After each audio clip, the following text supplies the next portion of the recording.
Well, Roy, I achieved the impossible. I brought my family together. Typically, they don't have the remotest interest in what I do. And finally, I managed to bring them all together. So, Roy, that is must be me in itself. And I don't know if it's clearly it's you and not me, but thank you, Roy. Thank you. And I want to start with happy birthday, Roy. 69. Whoa. Happy birthday.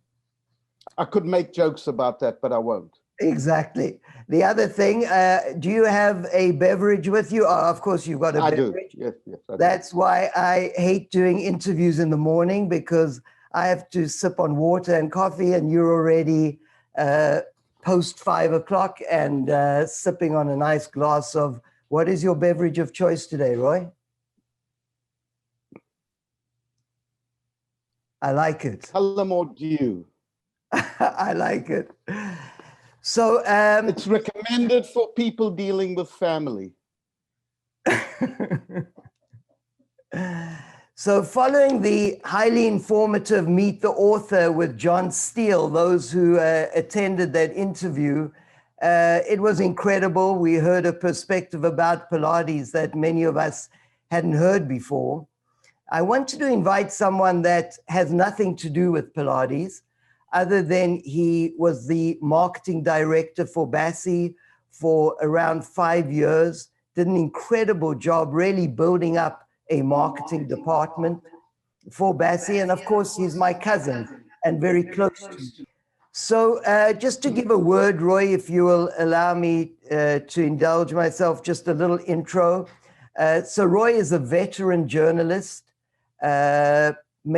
primarily in South Africa and Israel, and an author.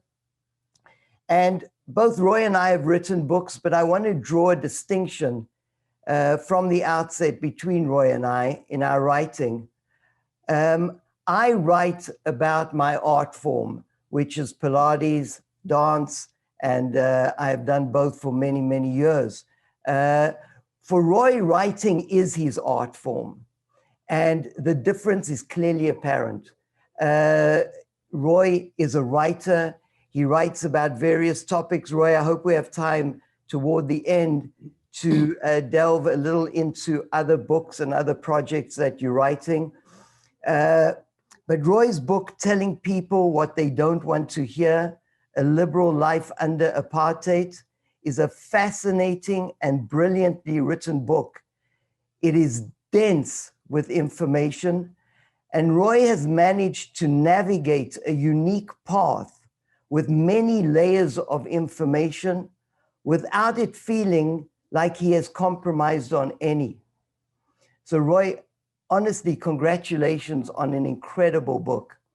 Thank you. It is primarily a biography of his father, Jock Isacowitz, a leader of South Africa's liberal anti-apartheid movement during the 1940s and 1950s until his untimely death at the age of 46 in 1962. At the same time, it is a recounting of the history of Eastern Europe during the late 19th century and early 20th century, particularly viewed through the prism of the Jewish population.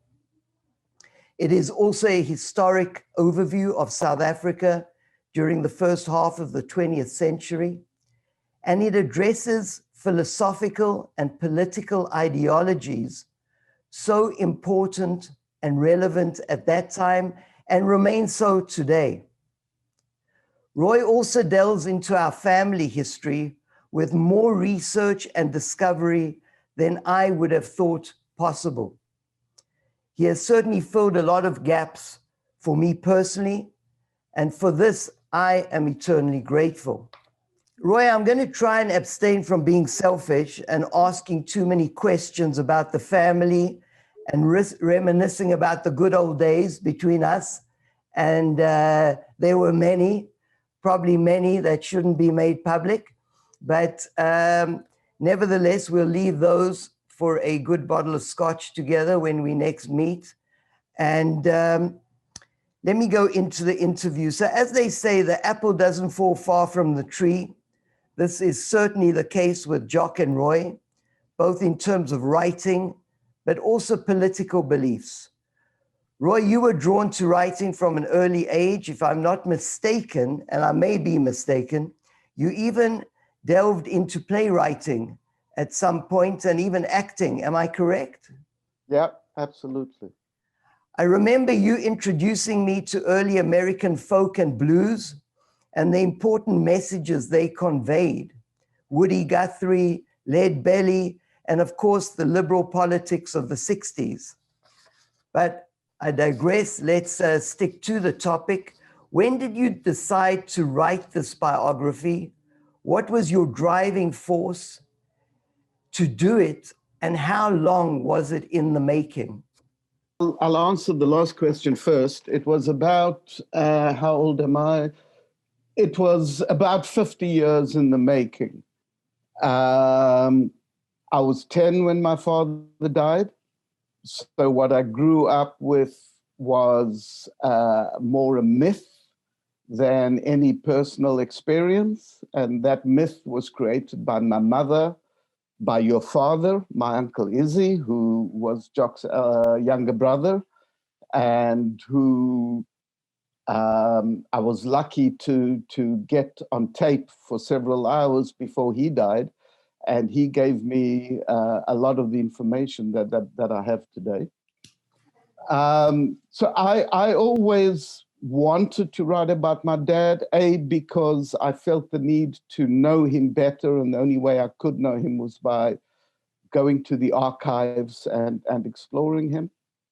And I thought that he deserved being written about. A interview with me was published in a South African newspaper last week, and the journalist had the good sense to contact someone from that period to get comment, and that person was Albie Sachs, who's now in his 90s, but he was a judge on the Constitutional Court in South Africa after Nelson Mandela's first government in 1994. And Albie was a real figure in post-apartheid South Africa. And one of the things that Albie said about my dad was that had he lived longer than he did, his name would be amongst the names like Joe Slovo and others among the whites who really did play a big part in getting rid of South Africa.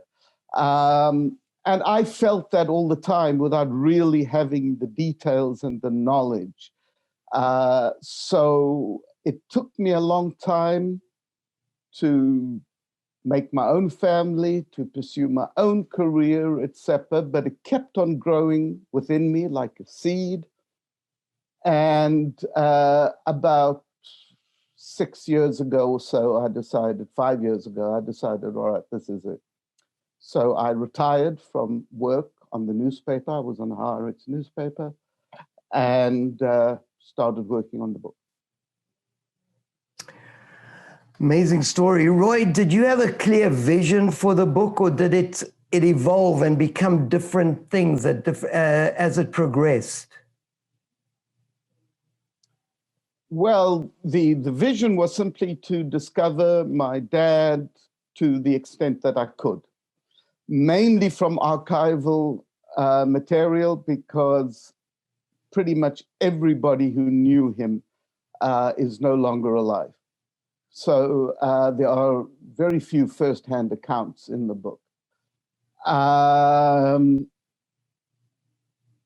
think I certainly didn't discover him to the extent that I know, people I live with and my wife and etc. But I think I did get a handle on him a lot more than I had before.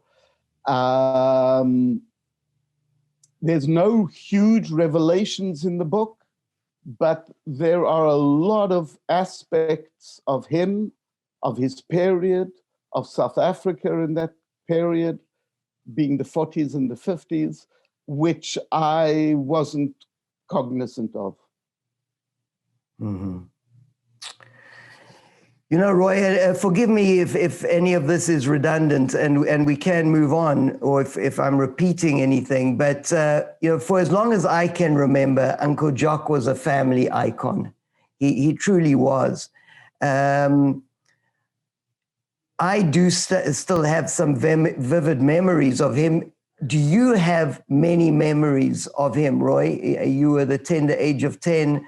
I was 6 when he passed away. Do you have vivid memories of your early childhood, times you spent together?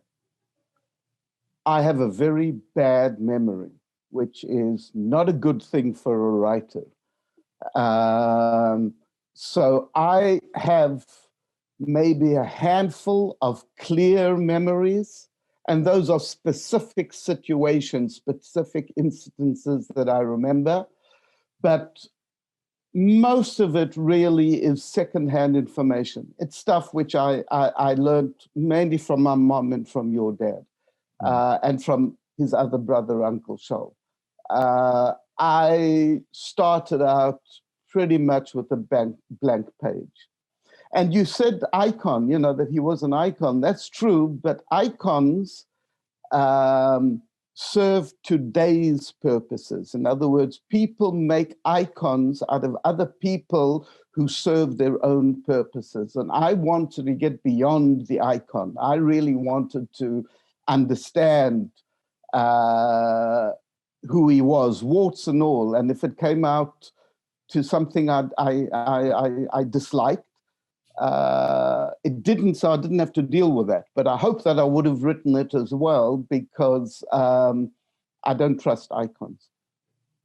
I couldn't agree with you more, Roy. And for those who attended the previous interview that I did with John Steele, one of the questions that I asked John Steele, and sorry for going back to my last interview, was I wanted to ask about Joseph Pilates, because he has become an icon.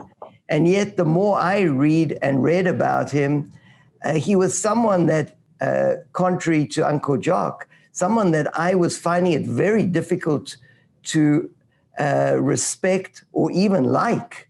And so it's a question I put to John Steele, but I absolutely take your point about icons. And I saw that interview. I watched it online, and I agree with you that John Steele really had a go at the icon. And I think that's a good thing. I think we do want to know the truth about the people we look up to. Mm-hmm. And I think the greatness of Joseph Pilates is probably that despite several or many personal issues that we may not find entirely savory today, he created a system that exists and will continue to exist. Absolutely, absolutely. Roy, do you think that the stories about your dad and his political views and activities influenced your own? Certainly in the earlier years. Yeah, well, I write in the book. I grew up in a liberal, in current terminology, left-wing family, and I imbibed that from childhood. So that has I've never ever changed my politics. But there was a period, especially when I was at university, when I regarded my dad as a bit of a wimp. You know, I was way out on the left, and you know, he didn't blow up any pylons, which I thought was a real failure on his part.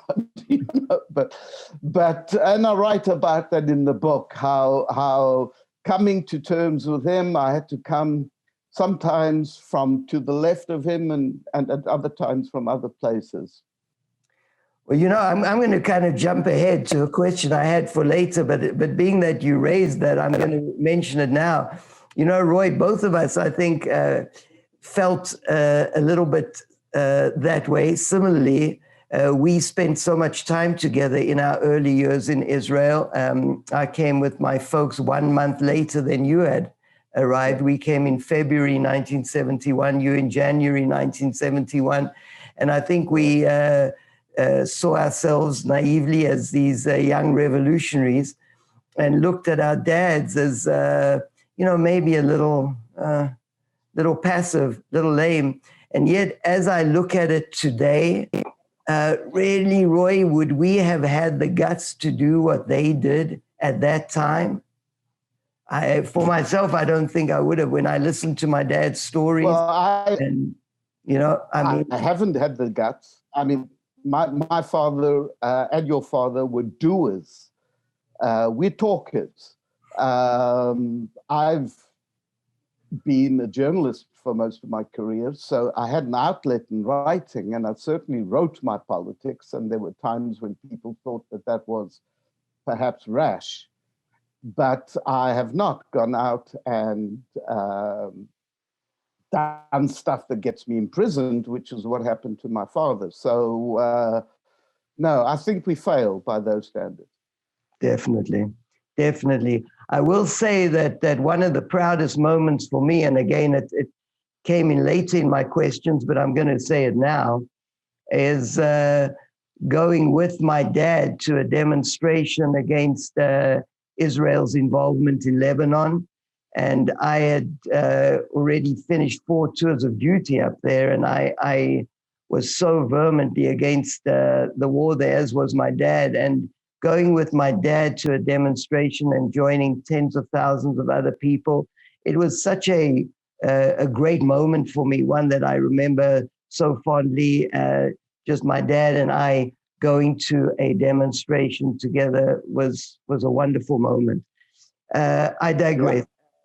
Roy, it seems like Jock started his life rooted in Judaism, not necessarily in a religious sense, but was a supporter of Zionism, more in a cultural sense. He then seemed to stray from those beliefs and even became an anti-Zionist, but later on seemed to return. And I know you write about that in your book, and I'd like you to discuss that a little for a moment. Well, it's the difference between theory and practice, I think. Our grandmother, our mutual paternal grandmother, who we call Boba, was a Zionist. She came from Lithuania at the age of about 20 with strong Zionist sympathies, and she remained a strong Zionist throughout. So her kids, my father, your father, imbibed that. They lived like that. Your father came to live in Israel when he was in his 50s, I assume. Early 50s, it must have been when he came. My father strayed from that path.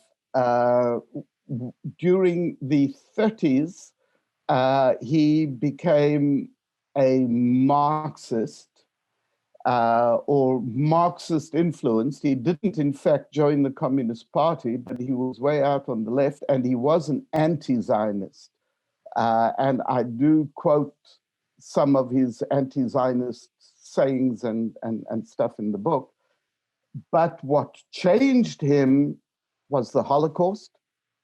And as the reality of what happened in Europe during the 40s became known in the outside world, he dropped his anti-Zionism, and he did become a Zionist.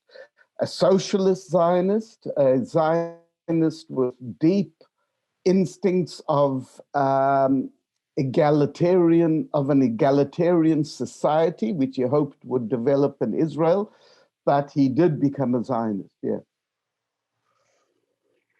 Yeah, you wrote in an article, Roy, I believe you wrote this article, and you said Jock Isacowitz fought hard for the classic liberal values of equality, civil and human rights, and freedom. When I look at, obviously I didn't know your dad, but my dad, Izzy, spoke so much about Jock. I think he looked up to Jock. I know he did, as many of us look up to our older brothers. My older brothers on this call, Pete, I love you. Always look up to Pete. And so, I really feel that my dad shared those same beliefs, fought for them in a myriad different ways throughout his life. And I have no doubt that he was influenced greatly by his older brother. And Roy, you you made me laugh at one experience that you recount in the book of us going to a soccer match in Balfour Park, going with my dad. I have such clear memories of that, Roy. And someone shouted an anti-Semitic comment, and my dad turned around and punched him. And those memories. I fought a lot with my dad, and yet I'm so proud of those moments. Someone who truly walked his talk. And, I think your dad was very much the same. They had such strong beliefs. I am very proud to be part of this lineage, especially living in a country, and probably we share the same feelings right now, Roy, that seems to have lost its moral compass altogether. And in a world that is struggling to stay on track and not repeat the history of the world wars and atrocities like the Holocaust, although we see it all the time. Roy, you said you did get to know Jock more through the book. Did your sentiments change at all? I mean, you speak of love, respect. Did any of that change as you went through the book? Your emotions of possibly at times admiring him more, admiring less. You would have done this, you would have done that. How explain your sentiments as you went through the book. Well, you mentioned icons or myths beforehand, and when you have a parent who dies pretty much just at the stage that you're beginning to understand the world, then your experience is very much secondhand, and the person becomes a myth. And that's what Jock became for me, and I think for all of us in the family. He became a myth, this great fighter against apartheid, etc. I wanted to get beyond that, because myths, as I write in the book, as I said previously, serve our own purposes. And I wanted to understand what purpose he was serving. I was prepared, or I think I was prepared to discover warts and all, but I really didn't discover many warts.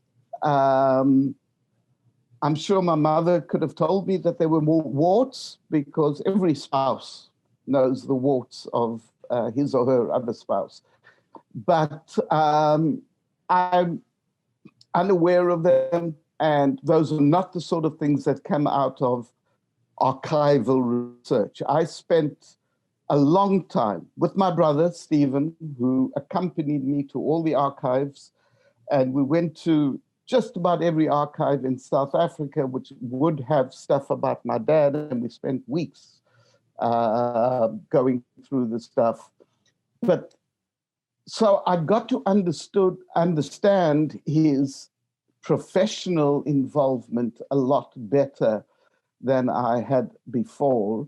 But I can't say that I've fully understood his personality, his character.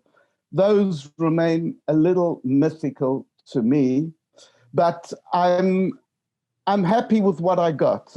He left me, and he probably left not only me, my siblings, and I guess you and your siblings, with a respect, with an understanding of what is worth the fight, what is worth fighting for, and how to fight for them. And that has never left me. So nothing much changed in my approach to him. I just feel I've gotten to know him a little better. Mm-hmm. Roy, you alluded to it earlier, and I'm going to ask about it now. I finally found where I am in my notes. Your dad was imprisoned in South Africa. I have few memories, but very vivid memories, and I can remember that very well. It happened in the middle of the night because when I got up in the morning to go to school, my mom and dad weren't there. They had gone over to be with your mom. And Pete told me what had happened and that he would help me get ready for school. I was 6 years old. Pete is 8 years older than me, so he was around 14. Roy, tell us more about that, your memories, your personal memories of that night, what happened, and what was the backdrop for that imprisonment? In late May 1960, one of the two black liberation movements, the lesser known one, the ANC, African National Congress, is very well known today because it took power in 94 and has remained in power ever since.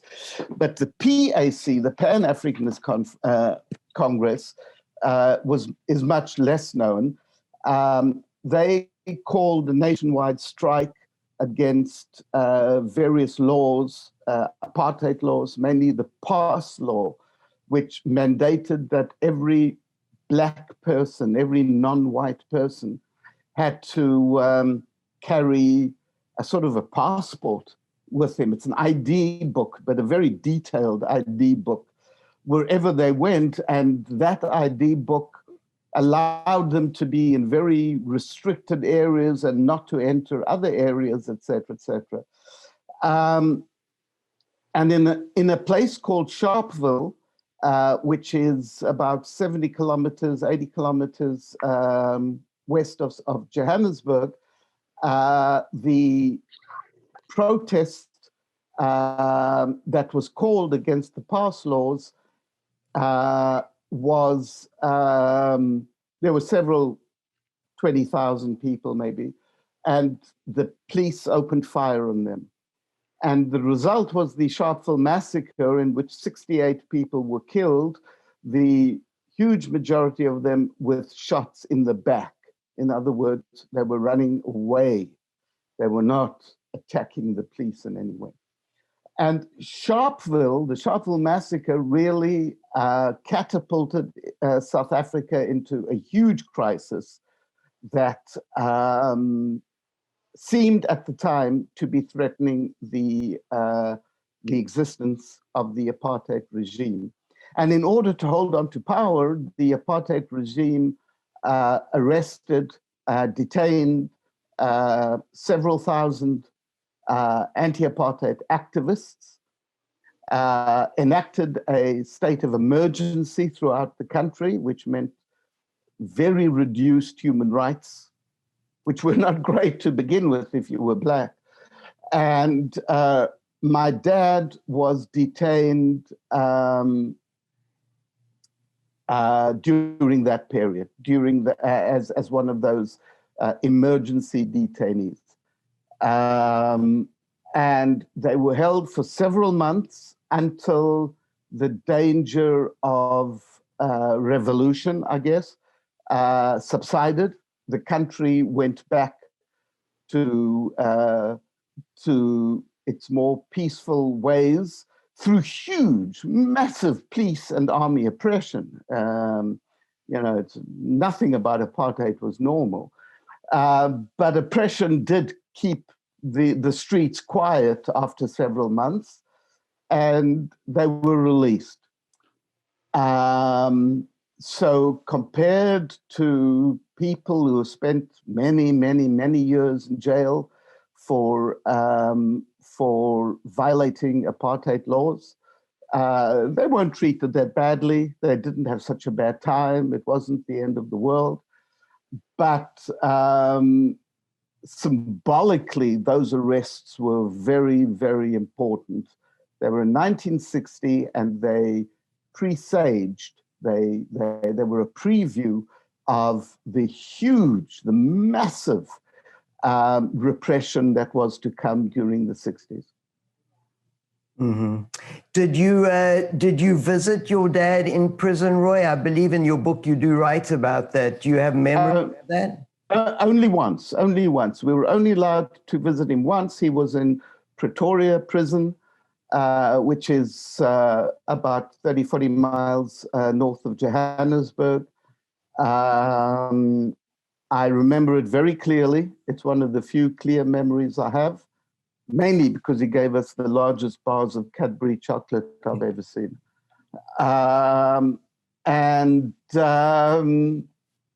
Yeah, that was the only time. And really, we experienced that whole period via my mom, who was left with 3 kids, little income, and, you know, was notably affected by it.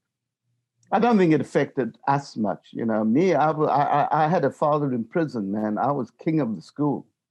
Mm-hmm. Mm-hmm. But we take things differently, I guess, when we're young. Roy, did your mom support your dad in his political activities? Not entirely. It's difficult to say. I don't think she put any spokes in his wheel. But remember, even before he was arrested, he was banned for 2 years before that. In other words, he was not allowed to meet anybody or to go anywhere except home and work. And when he was not in prison or banned, he spent every evening, every night at meetings and various things. So I think she resented that part of it. So I don't think she ever gave him any ultimatums, don't do it. But I think she would have preferred someone who was more, or who was less involved. Right. More of a husband and father than a politician. Mm-hmm. Mm-hmm. Yeah, look, you know, it has such an effect. I listened to an interview of, I can't remember when it was, but one of Nelson Mandela's kids were being interviewed, and they were his kid was speaking about it. Of course, already an adult, was speaking about the fact that they wanted a father, and he was a father for the whole of South Africa, but they wanted a father for themselves, and they had missed out in that way. Yeah. Mandela's kids suffered deeply, much more than we did. But then Mandela was in jail for, what, I think 27 years. 27 years. It was, yeah. Look, but there are and have been throughout history people who neglect their families in pursuit of a higher goal. I don't think my father neglected us to a huge extent. I mean, there's a story about Karl Marx, you know, one of his kids died while he was writing Das Kapital. And the story is that he would rather write than go out and work and put food on the table, and the kid died of some sort of malnutrition or something. So we were nowhere near that. But yeah, we were affected. Mm-hmm. Roy, I'm going to take a deep dive here. I want can you explain the reason early liberals found a home in quotation marks, in the Communist Party? Both our fathers were members of the early Communist Party in South Africa. I think my dad actually stayed in the Communist Party or involved in the Communist Party for longer. Yet I'm certain that they would have no affiliation or connection with the communism, the totalitarianism, as we know it today. So, let me ask you that first, because I have a follow-up to that question that involves much more the world we live in today and America. As an outsider looking into America, I have a question to you about communism, socialism, and we'll go on from there. But I wanted to ask you about, I've tried to understand it more, and you probably have a far better perspective on that than I do. So could you answer that question, Roy?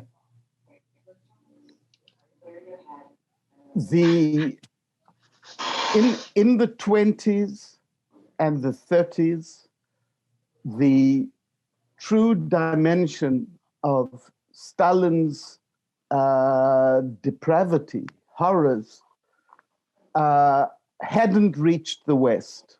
And to the extent that it did reach the West, a lot of Westerners preferred to deny it or turn the other way.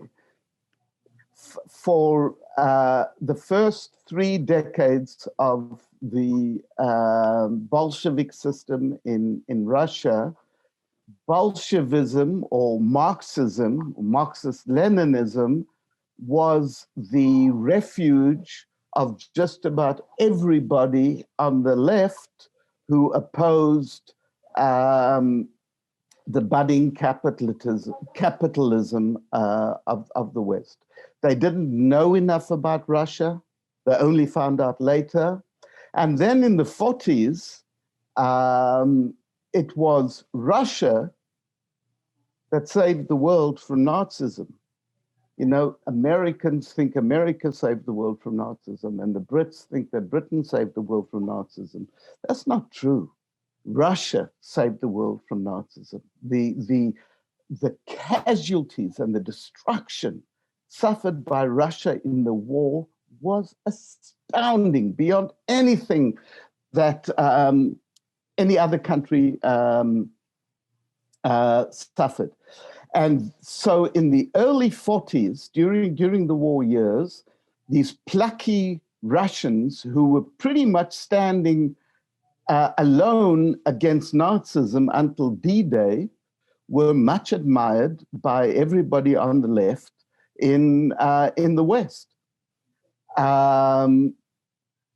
Taking my father for an example, though he was a Marxist, he was not a Marxist-Leninist. In other words, he did not believe and never believed in the totalitarian side of what was being done in Russia. Because remember, Marxism is quite a wide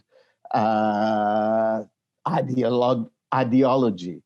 And Marx himself never governed anyone. It was Lenin and then Stalin who began governing people, running a country, and they did it particularly badly and ruthlessly. But that wasn't known in the West until 46, 47, 48. My dad joined the Communist Party in 1941 when Russia stood alone against Nazism. And he left the party in 46, straight after the war, when the truth, the knowledge, the awareness of Stalinism began to filter into the West. So communism was pretty much the default ideology for the left in the 20s and the 30s. And then those people who did value humanism, did value truth, dropped Russia from the mid-40s onwards.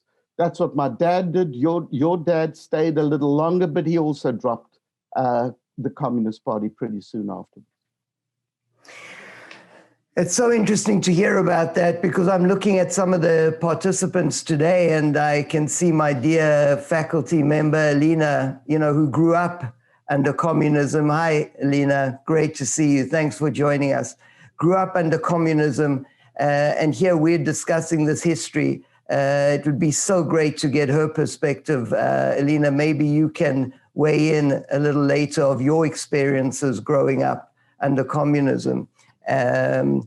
Hearing that our fathers were members, albeit for a short time, of the Communist Party in South Africa, which, as I said, would seem to be a home for young liberal thinking people.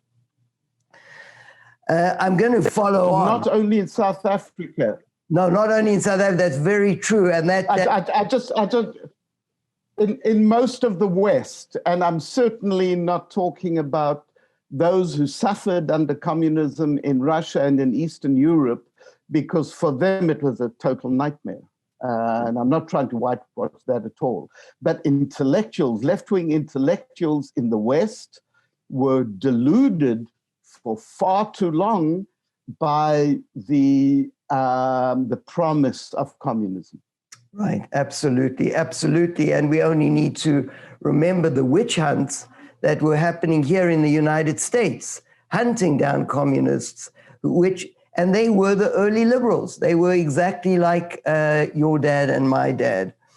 So as a follow-up, can you, as an outsider, Roy, looking in, explain America's paranoia with anything associated with the word socialism, like socialized healthcare, which most of the world has adopted?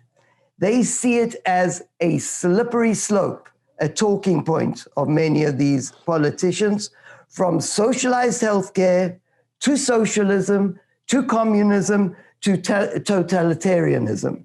And this slippery slope is a very, very misguided point of view, in my opinion.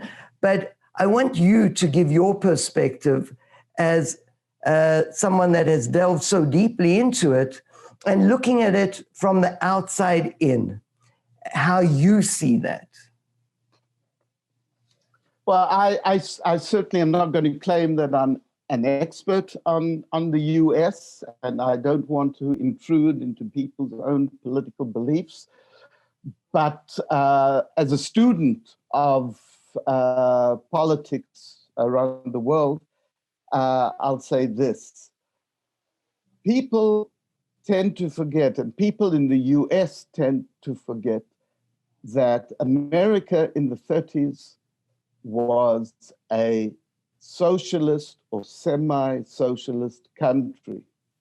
Franklin Delano Roosevelt's New Deal introduced a welter of socialist policies that today are regarded as beyond the pale, but in fact, they make America the semi-egalitarian society that it is, and it has become a less egalitarian after the war. So in the 30s, Delano Roosevelt brought in Social Security, unemployment insurance, compensation, the first minimum wage, what came in from Roosevelt, the New Deal, and public employment. He employed 15 million people on these massive works projects like the Hoover Dam and other things. And those sort of politics, those sort of policies are what are the essence of the social democratic countries in the world today, particularly in Europe. And just about every government in Europe today is social democratic. What happened in the States is that Roosevelt, quite correctly, in my view, was taxing the rich to pay for this stuff. And big business was up in arms about it. And big business, together with right-wing politicians after the war, were responsible for the McCarthy era. And the McCarthy era was responsible for demonizing not only communism, which deserved to be demonized because communism was a totalitarian aberration, but they demonized the sort of social welfare policies that today are standard throughout Europe, not only in the Scandinavian countries, but in France and in Italy and in Germany. You have national health, even in the UK, even when it was run by the Conservatives. And unfortunately, in my view, the McCarthy era, even though McCarthy himself was overthrown at some point, the McCarthy era created a phobia in Americans about anything with the word social in it. And that has, in my view, been to the detriment of America. And the COVID pandemic has shown it. America was unable to respond in a united way to what was going on. The fact that the richest country in the world has no medical insurance that is affordable to people when they need it is, in my view, disgraceful. And it's all down to big business and right-wing sentiment during and after the McCarthy era. So I think it's an aberration of history, and I think that has to change. Yeah, well, I couldn't agree with you more. This is actually something I wanted to say right in the beginning, that everyone knows that BASI as a community embraces and accepts all people, and it has become a movement for embracing all people, all countries, all religions, all nationalities, everyone. The political beliefs discussed in this particular interview are between two individuals, Roy and myself. And Roy, that was such an incredible overview. I could not agree with you more.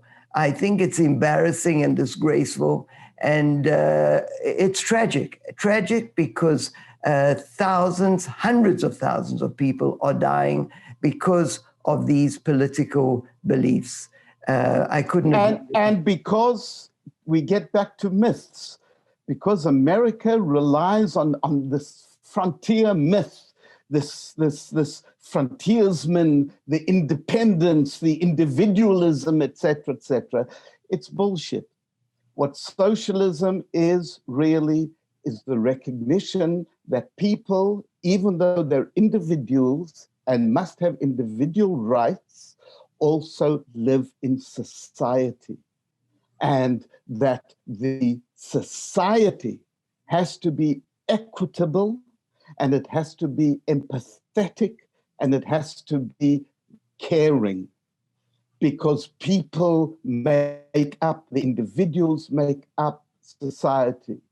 And I really, really, and I say this honestly, am very proud of my past association with you and with BASI, for the fact that BASI takes a stand for social change and social justice and social good. And you and I discussed this endlessly when we were working together. Mm-hmm. The fact, it's the old Greek thing, you know, a healthy body and a healthy mind, right? Mm-hmm. And the fact that you work out and do Pilates and build this healthy body does not mean that you don't have to work on your mind as well.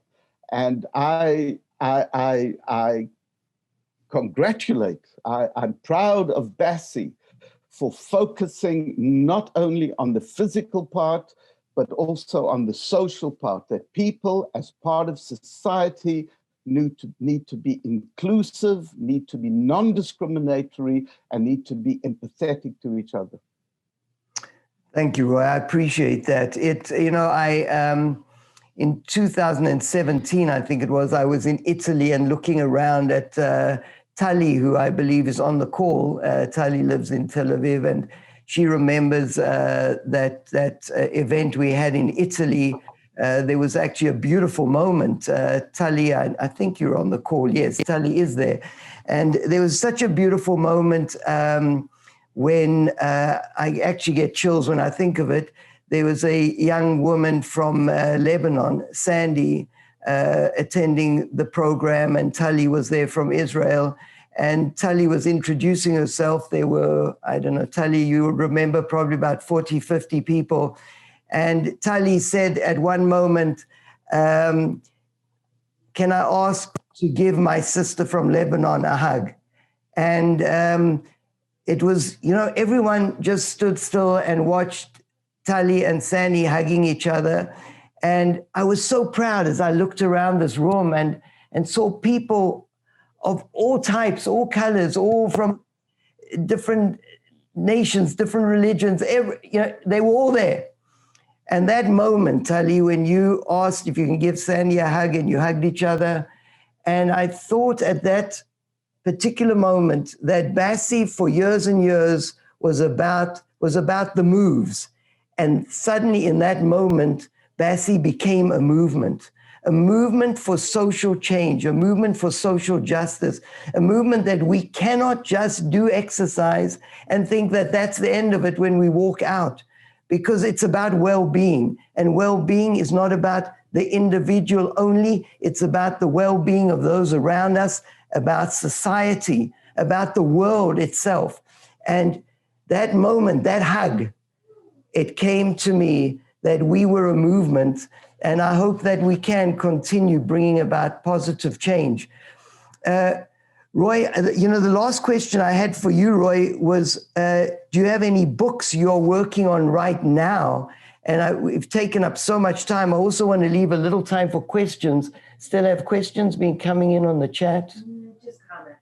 Okay, just comments. So Roy, could you share with us as we bring this to a close, any books that you're working on right now?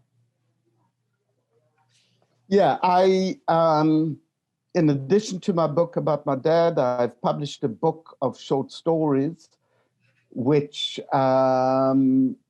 is quite strange in that it takes historical figures, historical Jews, and puts them in modern day Israel. So people ranging from Trotsky to Anna Frank to Bugsy, what's his name? Bugsy Siegel? The American gangster? Bugsy Siegel. Bugsy Siegel, yeah. And, there's 15 of them, I think. And I put them into circumstances in modern day Israel and basically, it's satirical in the sense because it shows up once again how we mythologize these people and how they're really entirely different when you put them into some sort of contemporary context. So that book is already available.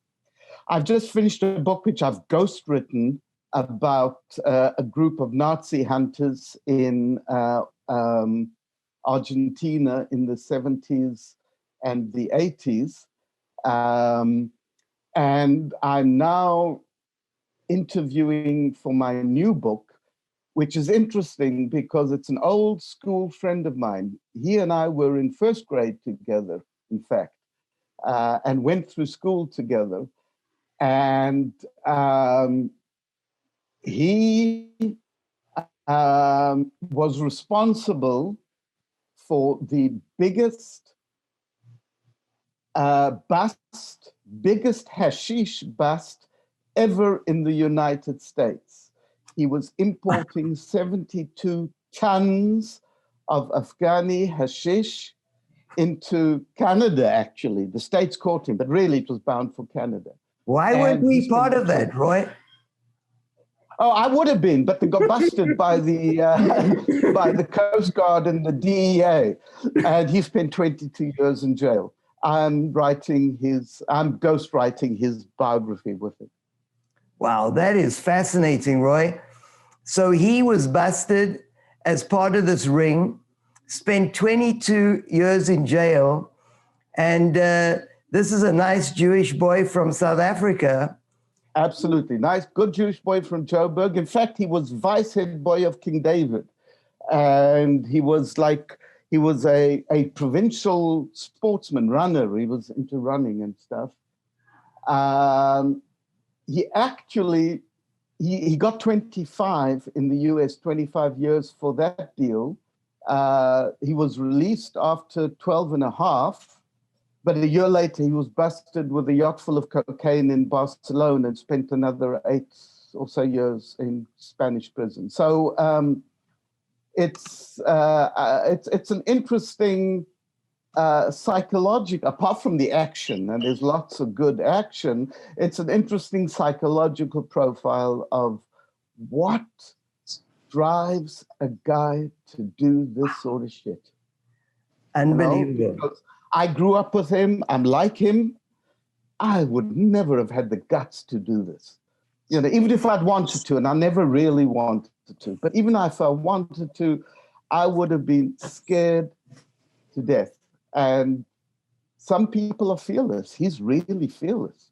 And he was in maximum security prison, you know, and you deal there with serious gangs. I mean, he was Jewish, white and Jewish. The only white gang there was the Aryan Brotherhood. He had to join the bloody Aryan Brotherhood, you know, and persuade them that he was a good Jew, so they'd look after him. So it's a good story. And that book, hopefully, it should take me a year and a half, I guess. That's an amazing story. And Roy, I think you told me that he lives down in Mexico now. He's not allowed back in the States. He can get into Canada, but he lives in Mexico, yeah. Well, fascinating. I cannot wait to read that book. I'd love to meet him sometime, Roy. I'm sure you'll come and stay with us on your way to Mexico. I'm planning to go to Mexico as soon as COVID allows it, and I certainly will be in LA. Maybe you come down to Mexico with me. I'd love to. Do some surfing down there. He knows his way around substances. I have no doubt. So, Roy, you know, that was an hour on the dot. Really? Incredible, yeah. What just a wonderful hour spent with you. So fantastic to see my family on the screen, our family on the screen. Everyone, I love you all. So wonderful. Thank you for your support to our BASI people out there. I see Greece is there, Maro's there, we've got Turkey, we've got... if Greece is there, is Vicky there? Vivi. I don't see Vivi, but I see Maro there. And I'm not sure... Greece, please send my love to Vivi. She's a favorite of mine. We will. So to all of you, we've put the link to Roy's book on this chat. I could not recommend it more highly. It's my wife Adele reads nonstop. It's hard to get me to slow down and relax enough to read, but I wanted to read Roy's book before the interview. I'm not all the way through it, but I cannot put it down. It is an incredibly written book. So interesting, Roy. Honestly, I'm so proud of this book, our association, and it's incredible. I mean, I love it. So please, the link is on this chat to all the family, all the friends, everyone that's attended. Thank you so much. Keep in touch. Can I say a quick word before you finish? Sure, Tali. Okay, so first of all, I wanted to let you know, thank you for sharing my story about in Italy. And, but it's the first chance ever in the 20-something years that I know you that I want to disagree with you on something. Never happened to me before, and I can't give up this opportunity to shout it loud. So I disagree with you. I'm touched by and feel completely honored that you said that day you felt like we became a community, but I want to disagree with you.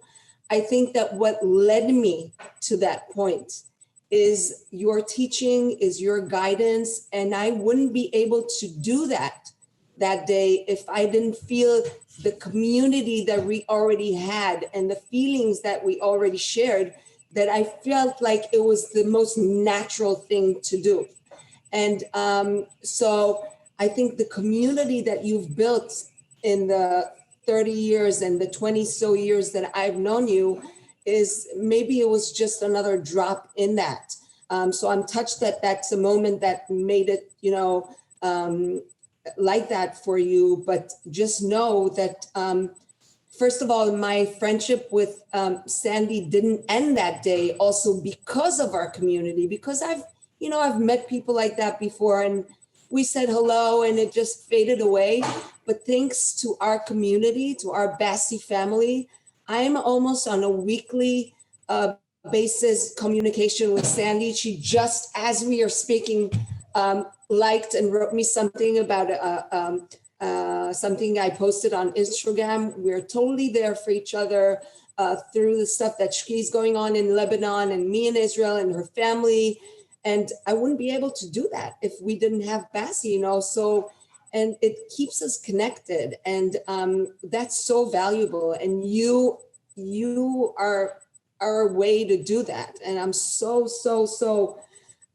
thankful for that, and for opportunities like that. Like, I don't know any other academies, schools, or other so-called mentors that find the time to have meetings like that and to open our minds to something. I don't want to say that's more than Pilates. It's not more.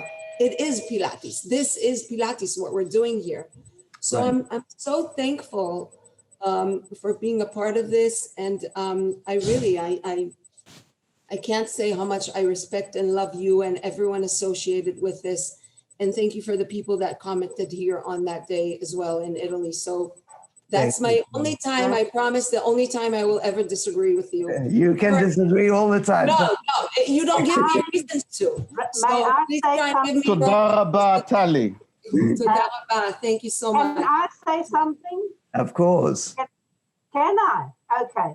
I want to say, Roy, on behalf of the family, I can't thank you enough for showing us such an important part of our history. I can't tell you what it has done for me, just reading all about your dad, their history. It's just the most precious, wonderful book. And I thank you from all of us, really. Love you. So thank you, Liz. And thanks, Rax, for this wonderful interview. It really was so important. Thank you.